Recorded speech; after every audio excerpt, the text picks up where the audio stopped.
Monroe County Historical Museum presents Monroe County Memories.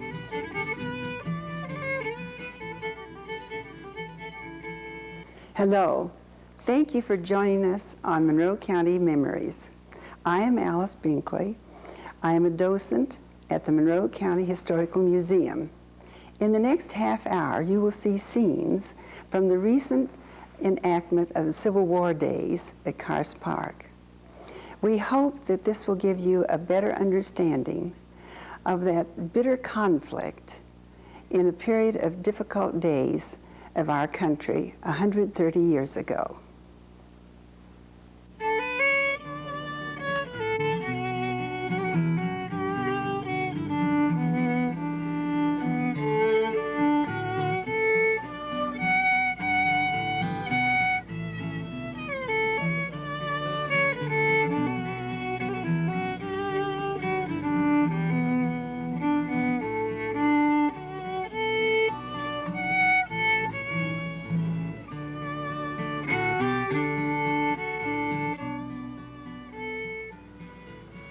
My name is Carla Nicholson, and I'm the director of the Monroe County Historical Museum.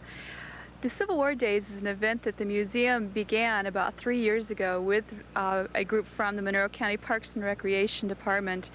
We had been talking about doing a Civil War Days for several years. Herman Young, who's the captain of the local group, the local union group that's based in Unionville, had been coming to me for about 4 or 5 years prior to that, wanting to do a Civil War reenactment event here in Monroe County.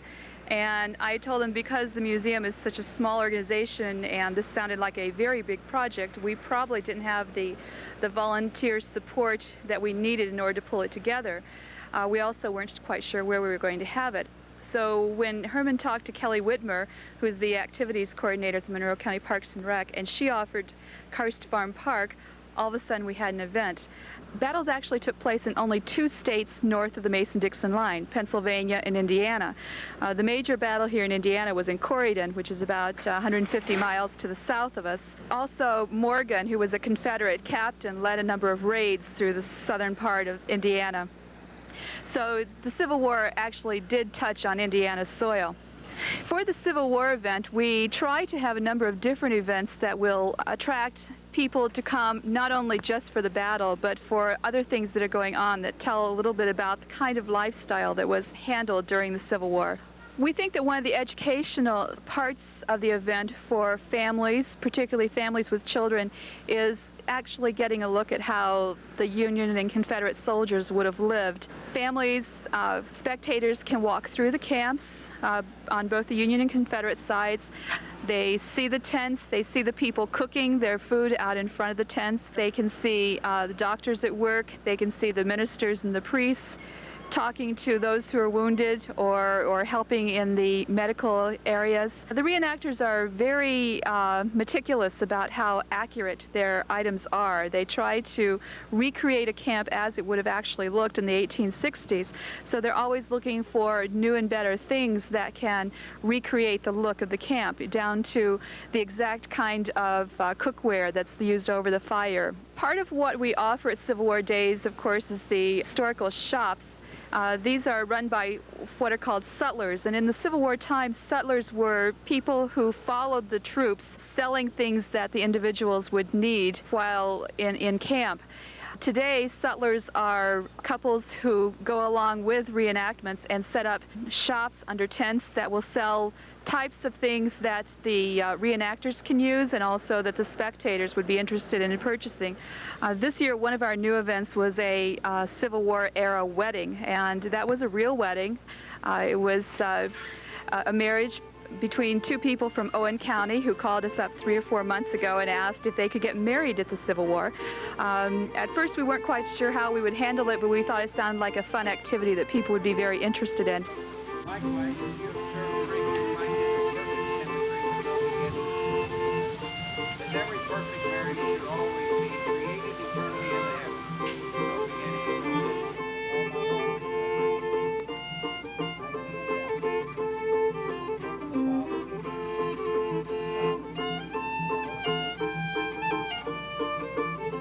No beginning.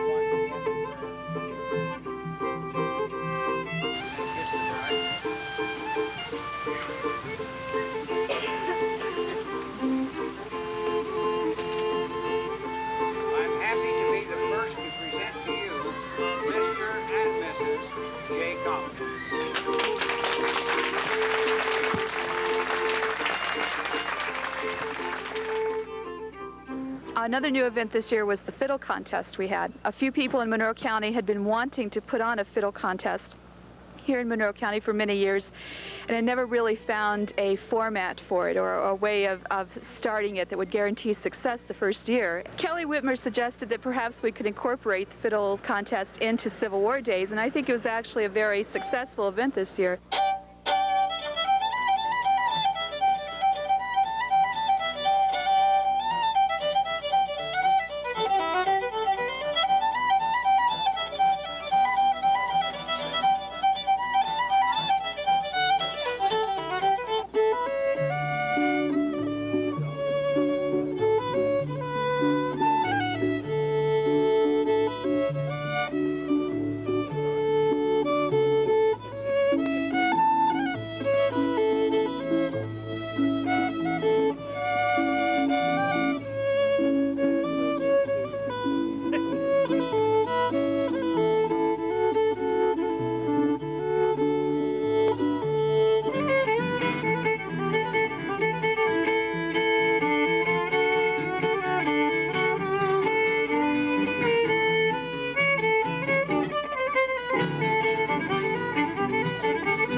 One of the most popular things that we offer at Civil War Days is the ladies' tea and fashion show. And at that, the ladies put on their afternoon finery and go to a tea party. And part of the competition is they are to tell about their dress, how it was constructed and why it is appropriate to the times. And of course, during the 1860s, you had the big hoop skirts that are so different from the kind of clothes we wear today, so that a lot of people have a lot of interest in the Scarlett O'Hara look. I have the sleeves with the black glass buttons. I have on top of a vest. In order to dismiss my outfit, I would just put this vest on. At home, I could wear a little morning hat that covers my hair, and so we can just put our bonnets right over the morning hat. That's very proud.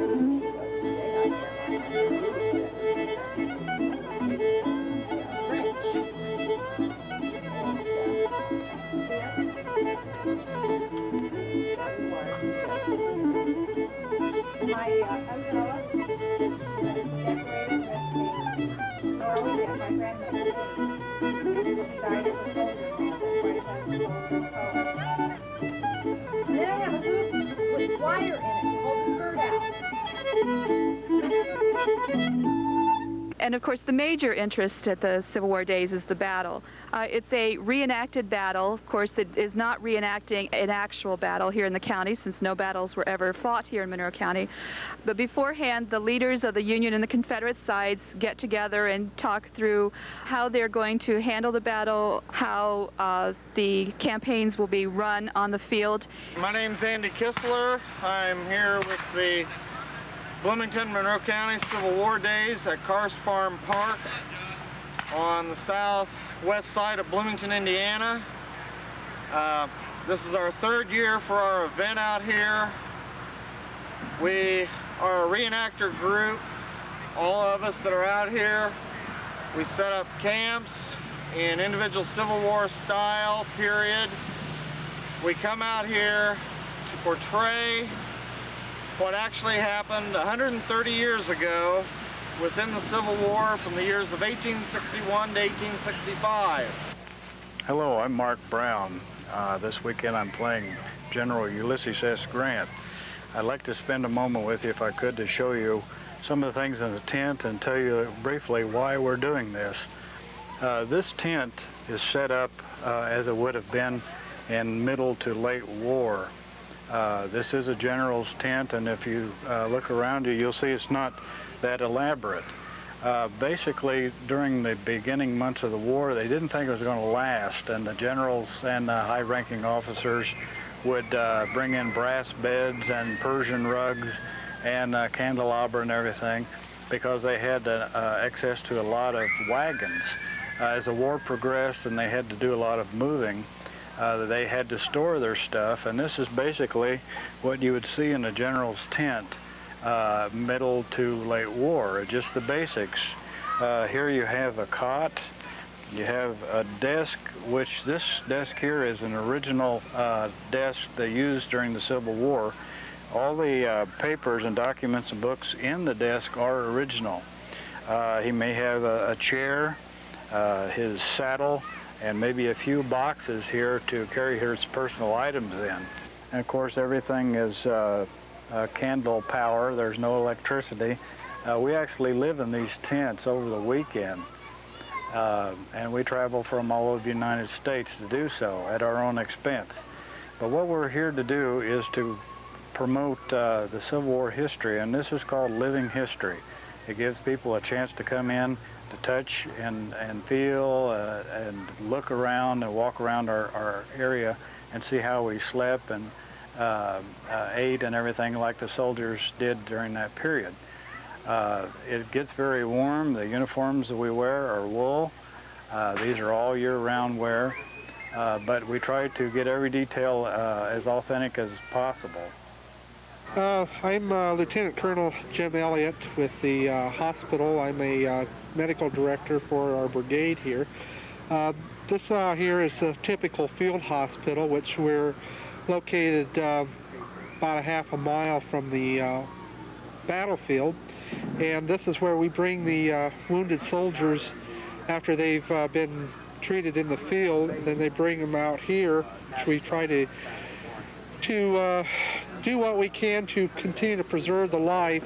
If they can't be stabilized here, then we send them on to a divisional hospital in the local town. When a soldier gets wounded with a bullet, the bullet penetrates, hits the bone, and being of the lead, it sort of flattens out when it hits the bone, and it shatters that bone completely.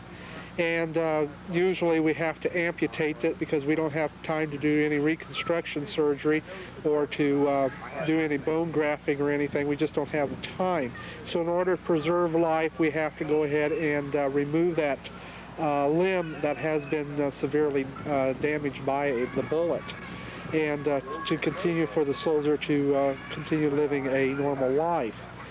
We also do other minor surgeries, such as removing shrapnel, suturing up any cuts or wounds that may happen, whether it's from a bullet or shrapnel or from some other type of a source, and so forth. I'm Marty Patterson. I'm originally from Lagodi, Indiana. I now live in Terre Haute, Indiana. I portray Father Patrick J.R. Murphy of the 58th Illinois Infantry, and I am a Catholic chaplain that travels with the Gibraltar Brigade and serve as their chaplain for several different regiments. We are standing inside of the regimental chapel. I have placed up behind me the altar for the chapel. I have here the tabernacle, which contains the Blessed Sacrament topped by a cross. Candlesticks, because we are reminded that Christ is the light of the world, and so we have candles lit at all church services. I have with me my daily prayer book. I have the Roman Missal, from which our Latin Mass prayers are derived. I have a dictionary and a geography book of biblical terms that I read whenever I have a chance, and of course my Dure Reims Bible. I have my container with my incense, and some of my Mass vestments are laying here. Since this is the time after Pentecost, green, which is a symbol of hope, is the color that we're using. I also have over here some of the vestments. Unfortunately, this is the one that I have the most need of right now, the black, which is used for Masses of the Dead. And since we have quite a few people dying in this war, I do quite a bit of the masses of the dead. This is in velvet, and it has silver brocade thread that does all the design work. It is all hand sewn. It usually takes about 2 years for the sisters who make these vestments to turn one whole article out. I pray for everyone because I, like God, do not take sides. I'm here to serve God's people, and as such, I will help out anyone and at any time that I possibly can. During the course of a weekend, we will perform 2 battles. Each day, one side winning, one day the north, one day the south. Right now, we are presently near the Union lines. Behind me here will be the Union cannons, and all the infantry will move up from back the hill up behind us, moving out into a front formation. On the other side over here will be the Confederate contingency. Cannons will be up on the far hill.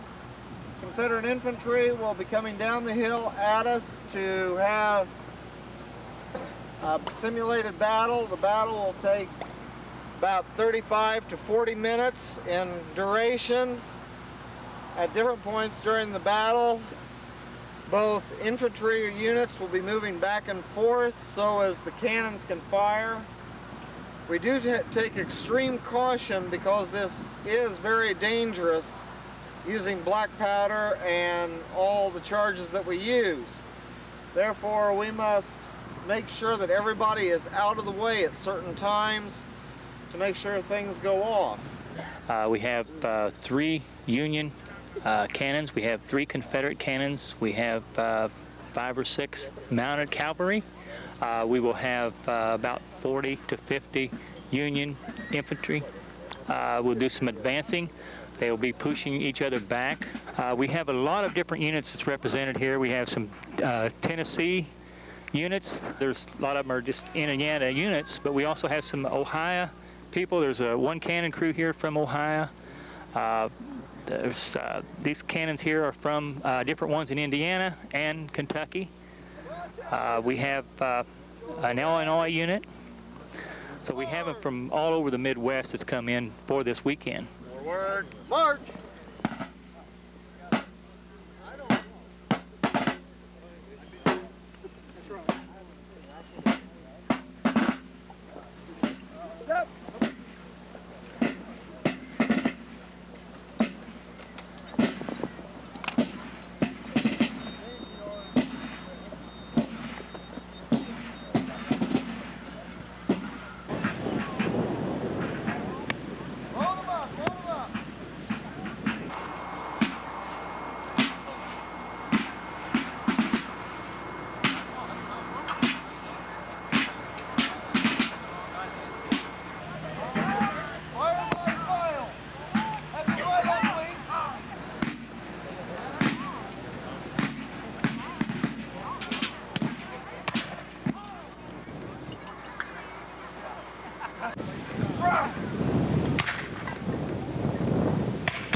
We hope you have gained a better appreciation of your heritage, the heritage that is handed down to you from your great-grandfathers and great-grandmothers.